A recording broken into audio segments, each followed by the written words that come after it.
Dice que desde luego, desde el principio eso ha sido así y la religión y la guerra han ido de la mano desde el principio. Psicológicamente justificar una guerra a través de la religión es algo que reconforta.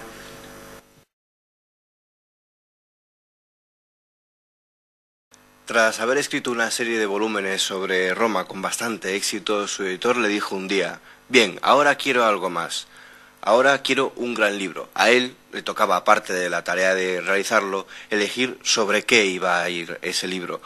Hoy aquí tenemos el resultado de esa nueva aventura literaria, que es una novela sobre la historia de la antigua Roma de Steven Saylor. Steven, bienvenido. ¿Cómo decidió o cuál fue la primera idea que tuvo para hacer esta novela histórica sobre Roma? La historia de Roma es una historia de 1000 años de historia de ciudad. Él aceptó el reto, ya que le parecía un tema muy interesante que además nunca había sido contado en formato de novela.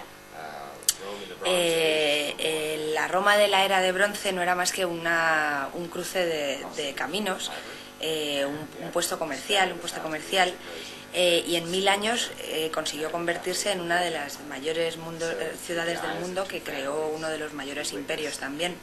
Entonces él decidió contar la historia a través de dos familias hasta Julio César. The earliest Roman god that we know of is indeed Fiscinus. Dice que el dios más temprano, más antiguo que se conoce en la época romana es efectivamente el dios Fascinus, que tenía forma de falo flotando en un fuego y traía a la gente sabiduría y les guiaba. Antes de este dios no había ningún dios conocido con forma humana, o sea, creían en dioses que vivían en los ríos, en las montañas, en la naturaleza en general, pero ninguno con forma humana. Hacia el final del libro pierde la forma original que tenía, y esto también lo utiliza él como una metáfora que sirve para explicar la pérdida de la memoria histórica y a la vez la persistencia de la tradición a través de las generaciones. Y por ejemplo, uno de los Poticio, creo recordar, dice una cosa que es sobre Rómulo y Remo: salieron de la nada y no llegarán a nada. Es caprichosa la historia, ¿no? Que has mencionado tú, la decía un personaje que no aprueba la existencia de Rómulo y Remo en la historia. Dice que Rómulo y Remo nacieron se criaron en realidad como bandidos, ¿no? Que fueron juntándose con gente de aquella pequeña comunidad en la que vivían, y fueron ganando poder prácticamente como jóvenes mafiosos.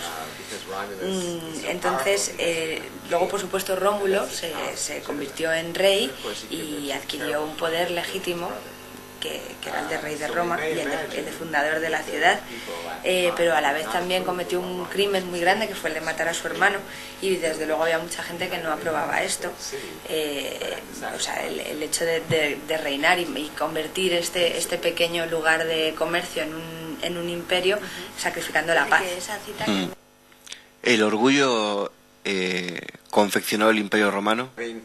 Los romanos siempre se vieron a sí mismos con una misión de conquistar tierras, y al tener éxito no miraban atrás.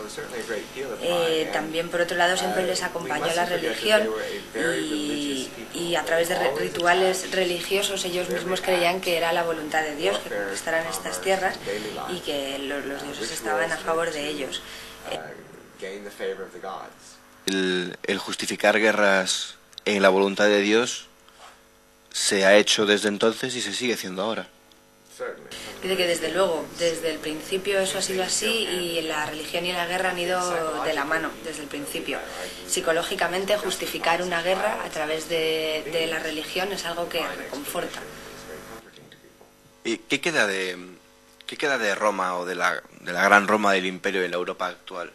La arquitectura, que es algo que podemos ver en las grandes ciudades del mundo y está en todas partes, son imitaciones de arquitectura romana. La imagen del Estado, la tendencia a hacer estatuas de grandes líderes y a honrar a líderes con estatuas. Una de las grandes cosas que marcaron la diferencia fueron las carreteras, que siguen las calzadas romanas, de las cuales siguen quedando rastros, y que también explica en gran parte la creación de ese imperio tan grande.